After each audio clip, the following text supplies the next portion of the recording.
नमस्कार, मैं हूँ राजमोहन तिवारी और आप जुड़ चुके हैं लाइव बिहार के साथ। बिहार एसएससी के पूर्व अध्यक्ष और वर्तमान आईएएस अधिकारी सुधीर कुमार का मामला अब काफ़ी ज़्यादा गर्मा गया है।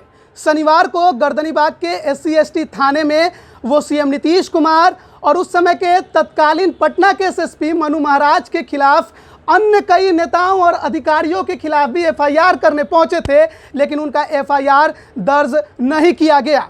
उसके बाद से आज लगातार 3 दिन हो चुके हैं, लेकिन अब तक उनका FIR दर्ज नहीं हुआ है। और कल की अगर बात करें तो उन्हें जान से मारने की धमकी तक भी मिलने लगी है। आखिर क्यों उनका FIR दर्ज नहीं हो रहा है, इसी पर हम बात करेंगे। हमारे साथ पटना हाईकोर्ट की एडवोकेट मीनू कुमारी जी हैं। मैम, सबसे पहले तो ये जानना चाहते हैं कि FIR का मतलब हुआ फर्स्ट इंफॉर्मेशन रिपोर्ट, जो कि आम भाषा में एक आम आदमी यही समझता है कि जब हम थाने जाते हैं, आवेदन देते हैं तो इसको दर्ज होना चाहिए। लेकिन इस मामले में 3 दिन हो चुके हैं, आज तक अभी तक कहेंगे कि FIR दर्ज नहीं हुआ है। क्या ऐसा भी कोई प्रोसेस है क्या कि पुलिस किसी FIR को टाल सकती है इतने दिनों तक? अगर मामला संगीन हो तो वो नहीं टाल सकती है, लेकिन ये क्योंकि पूर्व से ये मामला चलता आ रहा है और शायद ये 2017 की बात है, तो जिस समय वो बर्खास्त हुए थे सुधीर कुमार जी, तो ये कंटिन्यूएंस है। अब वो उस समय दावा नहीं किए, तो हो सकता है पुलिस कुछ अपने लेवल से इन्वेस्टिगेशन करना चाह रही हो कि क्योंकि ये जिनको एलिगेट कर रहे हैं, जैसे कि मामला आया था, सभी लोग जान रहे हैं कि इसमें सीएम नीतीश कुमार जी और मनु महाराज जी का नाम उछल रहा है। तो ये इतने बड़े पर्सनालिटी को आप बिना किसी ठोस सबूत के आप उन पे एलिगेशंस नहीं लगा सकते। और अगर ये लगा रहे हैं तो ऑब्वियसली जैसे 50 पन्ने का कहा गया है कि FIR है, तो उसको अब देखते हुए कि इसमें ऐसी कोई बात है जो कि बहुत ज़्यादा संगीन है, जिसमें इतने बड़े मान्यवर लोगों को इम्प्लिकेट किया जा सकता है, तो उन तख्तों को देख रहे होंगे पुलिस अधिकारी, इसलिए लेट हो रही होगी। और मुझे ऐसा नहीं लगता कि अगर मामला बहुत संगीन होता तो वो लोग के पास कोई एक आम आदमी यही समझता है कि अगर मैं आवेदन लेके थाने जाता हूं तो पहला जो इन्फॉर्मेशन रिपोर्ट है वो दर्ज होना चाहिए, लेकिन इस मामले में नहीं हुआ। तो क्या, बस मैं ये आपसे पहला बात जानना चाहता हूँ कि क्या ऐसा भी कोई लीगल प्रोसेस है कि आप FIR किए बिना पहले आवेदन की जांच करें, उसके बाद FIR करें, या पहले FIR करें फिर उसकी जांच करें? देखिए, जिस तरीके से आजकल लॉ एंड ऑर्डर का मिसयूज़ हो रहा है, किसी भी इंसान को आप इम्प्लिकेट करने के पहले, क्योंकि ये बहुत इजी चीज़ नहीं है कि आप किसी को भी इम्प्लिकेट कर सकते, तो उसके लिए ये एक जगह बनाई गई है कि आपको पहले अपने स्तर पे थोड़ी जांच पड़ताल करनी पड़ती है, प्राइमा फेसी जिसे कहते हैं, जो कि वो FIR को भी, क्योंकि कोई भी इंसान धड़ल्ले से थाना पहुंच जाता है आजकल, तो छोटी मोटी बात हो या बड़ी कुछ भी हो, लोग थाना सबसे पहले पहुंचते हैं। तो ये एक ऑब्लिगेशंस नहीं है, आपको ऑब्वियस सी बात है, एक लॉ एंड ऑर्डर में चलना पड़ेगा। पुलिस अधिकारी के लिए भी लॉ एंड ऑर्डर है, आम जनता के लिए भी लॉ एंड ऑर्डर है, हर एक नागरिक के लिए यहाँ पे लॉ एंड ऑर्डर है। तो ये जो विलम्ब हो रही है, ये क्यों हो रही है, वो ऑब्वियस सी बात है, कहीं ना कहीं कुछ चीज़ें होंगी जिसे अपने स्तर पे जांच का विषय होगा, जिसके लिए वो लोग वेट कर रहे होंगे। और अथॉरिटीज़ भी होती हैं, हायरार्कीज़ होती हैं, उसको फॉलो करने होते हैं। और ये जिस तरीके की हाई प्रोफाइल मामला रहा है, जिसमें बहुत पहले भी बर्खास्त हुए, फिर रिवोकेशन हुआ, ये हाई कोर्ट से इनको बेल मिला, तो इसमें बहुत सारी चीज़ों को देखना पड़ेगा ना। ये बस उठा करके किसी पे आप इस तरीके से एलिगेशंस लगाएंगे तो ऑब्वियस सी बात है, उस पर थोड़ा सा तो जांच है चाहिए। बात आपकी सही है कि जांच हो करके उसके बाद FIR कर रहे हैं, लेकिन एक और बात है कि एक वरिष्ठ IAS अधिकारी हैं, सचिव, मुख्य सचिव रैंक के अधिकारी हैं, अगर ये किसी पर आरोप लगा रहे होंगे तो आपको लगता है कि बिना एविडेंस के लगा रहे होंगे? देखिए, ये कहना बहुत मुश्किल है, क्योंकि हम लोग ये कोई हार्ड एंड फास्ट रूल नहीं है कि कोई IAS ऑफिसर है या कोई चीफ मिनिस्टर या प्राइम मिनिस्टर है तो वो लोग करप्ट नहीं हो सकते। ये एक स्कैम भी हो सकता है। जिस टाइम पे उन पे ये पूरी चार्जेस लगाई गई थी, तो ये अभी तो आई थिंक ये अंडर इन्वेस्टिगेशन है, तभी ये रिवोकेशन हुआ, इनको वापस सर्विस में भी आए, तो ये भी अंडर इन्वेस्टिगेशन है। तो क्या ये एक स्कैम था, क्या था? तो ये कोई हार्ड एंड फास्ट रूल नहीं है कि वो झूठ नहीं बोल सकते या वो कोई गलत नहीं कर सकते। तो ये वो हर एक नागरिक को सामान्यता की तरह ही देखना पड़ेगा। अगर वो आम आदमी भी जाता है FIR कराने, उसको भी वेट करना पड़ता है। ये समझने के लिए तब तक कि प्रशासन ये ना समझे, पुलिस अधिकारी ये ना समझे कि हाँ ये मामला में कुछ सच्चाई है, वो स्पेशलाइज्ड सेक्टर है पुलिस डिपार्टमेंट, तो वो जब तक अपने स्तर से कंफर्म नहीं होगी तब तक वो आगे नहीं बढ़ेगी। तो क्यों, ये आईएएस ऑफिसर है तो इसका मतलब ये नहीं ना कि इनका रातों रात एफआईआर दर्ज कर लिया जाएगा और आम जनता को 10 दिन टहलाया जाएगा। ये कोई डिफ्रेंशिएशन नहीं कर सकते इस आधार पर। आपकी बात ये मानते हैं, लेकिन उनका एक और दावा है कि आज से 2-3 महीने पहले वो शास्त्री नगर थाना गए थे, वहाँ पर भी जाकर उन्होंने एफआईआर की बात कही, वहाँ पर भी सेम एज वेल उनको एक रिसीविंग दे दी गई, लेकिन आज तक उस पर कार्रवाई नहीं हुई है। तो जाहिर बात है कि ये तो लंबी एक, देखिए उनके पास अगर पुलिस नहीं मानती है तो there is another CrPC rules के हिसाब से एक अनदर प्रोसेस है कि आप उसके ऊपरी अधिकारी को अप्रोच करें, और वो भी वहाँ पे भी आप सफल नहीं होते तो आप कोर्ट में जाइए। Why didn't he come to the court? वो कोर्ट में चले जाते, कोर्ट में कंप्लेंट केस रजिस्टर करते, क्रिमिनल केस तो धड़ल्ले से चल रही है कोर्ट्स में, तो ये वहाँ पे भी कर सकते थे। लेकिन ये डिले क्यों, ये इनको भी तो एक्सप्लेन करना पड़ेगा ना कि ये डिले इनके तरफ से क्यों है। ये अच्छे खासे आईएएस ऑफिसर लेवल पे हैं, तो ये ऐसी बात नहीं क्योंकि लीगल असिस्टेंस में इनको कमी होगी या फिर ये उसको लेने में असक्षम होंगे, ऐसा तो नहीं है।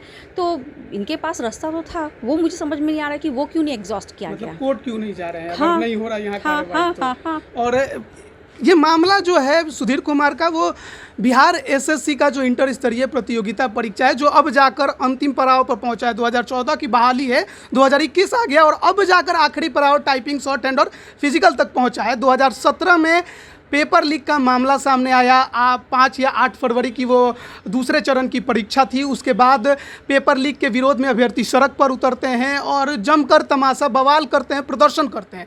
बाद में एक एसआईटी की टीम गठित की जाती है जिसको लीड करते हैं मनु महाराज, और वो इस आधार पर पहुंचते हैं कि 7 सदस्य, सुधीर कुमार जो वरिष्ठ आईएएस अधिकारी हैं, उनके 7 सदस्य ये जो बिहार एसएससी की परीक्षा थी प्रथम इंटर स्तरीय, उसमें परीक्षा दे रहे थे, और इन्हीं को बेनिफिट पहुंचाने के लिए उन्होंने ये जो पेपर लीक का मामला करवाया था, और उसी को लेकर ये भी जेल गए। साथ ही साथ जो सेक्रेटरी थे बिहार एसएससी के, वो भी जेल गए, वो अभी तक जेल में हैं। लेकिन पिछले साल अक्टूबर में यानी 2020 में सुधीर कुमार को सुप्रीम कोर्ट से जमानत मिली और उसके बाद वो बिहार सरकार को सेवा भी दे रहे हैं। लेकिन अब वो पहुंच गए हैं पुलिस थाने में।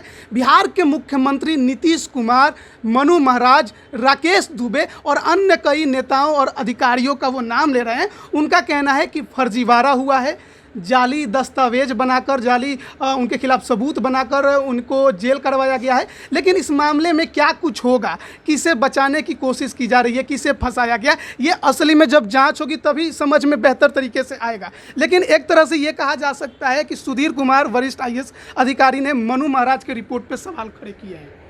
बिल्कुल उनका अधिकार भी है, अगर उनको कहीं लगता है कि हाँ अन्याय हुआ है, और या फिर वो जब सेवा में थे तो इस तरीके की चीज़ें को मैनिपुलेट किया गया है, फैब्रिकेट किया गया, तो ऑब्वियसली उनका अधिकार बनता है और वो सवाल उठा सकते हैं। तो मैं ये नहीं कह रही हूँ कि उनको अधिकार नहीं है, बिल्कुल अधिकार है, और उनके पास अगर पुख्ता सबूत है तो बिल्कुल सामने आना चाहिए ये सारी और बात मैं आपसे पूछना चाहूँगा, 50 पन्नों का आवेदन उन्होंने दिया है, तो उसमें जाहिर बात है कई एविडेंस को भी उन्होंने रखा होगा ताकि उनका एफआईआर जल्द से जल्द हो। तो वो एविडेंस अगर इतने दिन, 4 दिन, 5 दिन या 1 सप्ताह और लग सकते हैं, कुछ भी कहा नहीं जा सकता है, तो क्या उसका मिसयूज नहीं किया जा सकता, क्या उसका लीपापोती नहीं किया जा सकता है? नहीं, ऐसा कुछ नहीं हो सकता, क्योंकि इनके पास रिसीविंग भी है, और हर एक एजुकेटेड आदमी जब वो थाना पहुंचता है तो वो अपनी कॉपी का आधार एक अपने पास भी रखता है। तो मुझे नहीं लगता कि जो भी उन्होंने एनेक्सर दिए होंगे या जो भी उन्होंने लगाए होंगे वो उनके पास भी होगा।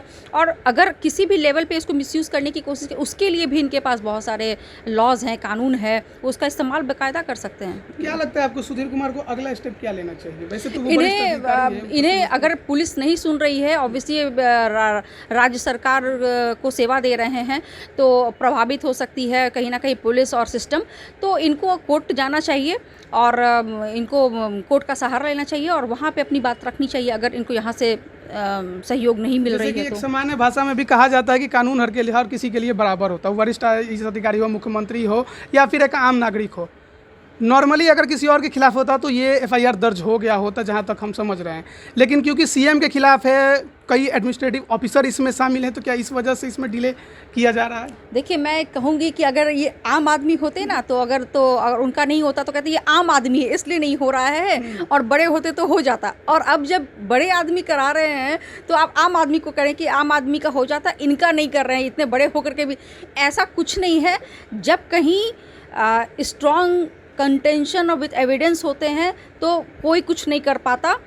बड़ी बड़ी सरकार गिरती है, बड़े बड़े लोग गिरते हैं, ठीक है। तो ऐसा कुछ नहीं है, कहीं कुछ होगा जिसकी वजह से चीज़ें तरीके से नहीं हो रही है। और मैं तो ये कहूँगी कि अगर इनके पास सही में बहुत अच्छे तरीके से ग्राउंड्स है तो इनको कोर्ट का सहारा लेना चाहिए। वहाँ पे तो बेईमानी नहीं होगी इनके साथ, जैसा मैं समझ पा रही हूँ। जमानत भी तो मिली है उनको। हाँ, जमानत मिलना कोई वो नहीं है कि आपको फ्री कर दिया गया मामले से। लेकिन इनको अगर ऐसा लग रहा है कि हाँ मेरी बात नहीं रखी सुनी जा रही है, तो बहुत हमारे कॉन्स्टिट्यूशन ने बहुत सारे लेवल्स दिए हैं, तो इनको एग्जॉस्ट करना चाहिए वो सारे। ये तो ठीक है। अगर ये कहा जाए कि कितने दिनों तक इस मामले की जांच करके एफआईआर हो जानी चाहिए, आपको क्या लगता है? अनुमानित नहीं, वो सेंसिटिव इशू है, वो जल्दी हो जानी चाहिए। जल्द से जल्द होना चाहिए। 3 दिन अगर डिले चल रहा है तो ये उनको क्लियर कर देनी चाहिए थाना प्रभारी को कि उनका लिया जाएगा, नहीं लिया जाएगा, या फिर क्या